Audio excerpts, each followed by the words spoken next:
This meal was completely free. You want a bite? And thanks to my credit card, I didn't have to pay a dime. Hey everybody, this is your Young Advisor here. Today I'll be showing you how to maximize your spending with credit cards and of course, get free things. Let your credit cards work for you. Here are some of the best credit cards you can get to live a free lifestyle. Some people can get scared on the topic of credit cards because essentially you're taking out small loans every day to purchase normal things. But credit revolves around everything. Major businesses that we know today would have never existed if they didn't borrow money. And that same rule applies to you. If you didn't borrow any money, you would have to solely rely on what's in your bank account to buy everything that you need. That would mean buying a car, house, education, everything from straight cash. I know I couldn't do that all at once. Buying on credit or using your credit card allows you to borrow money essentially for free as long as you pay it back within a month or so. So in that case, the only time you should be using your debit card is when you're paying off your credit cards. But you also want to make sure there's an incentive to even borrow money in the first place. That's where we can start our conversation on points and benefits. Credit card number 1. Let's start off with one of my favorites, the Apple Card. Now first, I'm going to admit it, I was skeptical because I thought I'd be taking money from a tech company. But rest assured, the Apple Card is managed by the investment bank Goldman Sachs, which manages over $2 trillion. Using this card allows you to get up to 3% cash back on purchases. This includes 3% on any Apple products, 2% on anything you buy using Apple Pay, and 1% cash back on everything else. So what's the catch?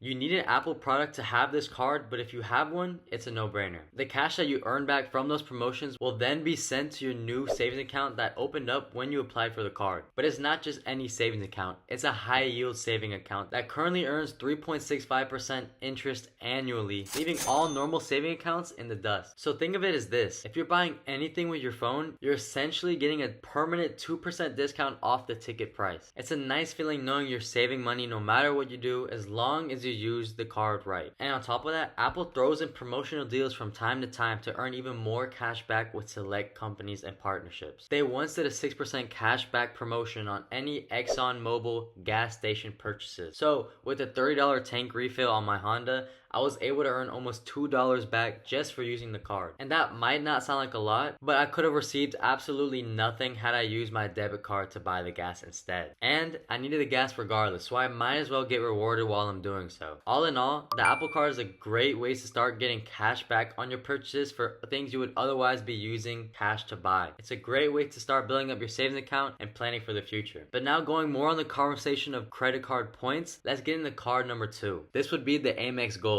Amex is notorious for promoting a lavish lifestyle among its users with high fees and spending habits. But there's a reason why many people still use it despite that. And imagine me, a college student, paying an annual $325 fee just to use the card and borrow money. Why would I do that? The answer is quite simple: the points. Economics 101. You should only pay to use something if you deem the benefits to outweigh the costs. And that's the exact case with the Amex Gold. For every dollar you spend, you get 1 point, which is worth around 1 cent depending on what you convert the points to. That's essentially 1% cash back on every purchase. But on certain categories, such as restaurants and groceries, you can get 4 times the points on every dollar. And with airline purchases booked directly with the airline company or Amex Travel, you can get 3 times the points. So if you were to buy $100 worth of groceries, you would get 400 points, or $4 worth. Compare that to just spending $100 straight from your bank account and never seeing that money again. I'd say it's a good deal. And with those points, you can convert them into cash to pay off your credit card, buy dozens of gift cards,